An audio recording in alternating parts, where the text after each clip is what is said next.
when was salvation first used in scripture, for us to really understand, what the full matter of salvation is.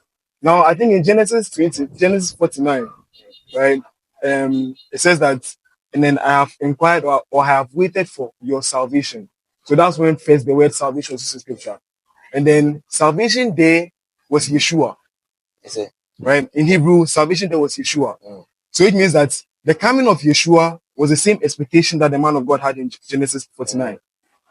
So then we get to understand that it was by the coming of Jesus Christ that salvation came unto man. Yeah. In that Jesus Christ came to rescue us from our sinful nature. Jesus Christ came to rescue us from sin, came to deliver us from sin, came to translate us from the kingdom of darkness into the kingdom of light. And that's what we are calling salvation.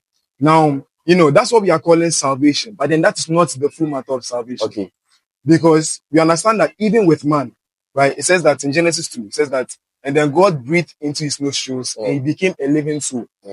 Right? So there are certain or there are compartments of the man. Yeah.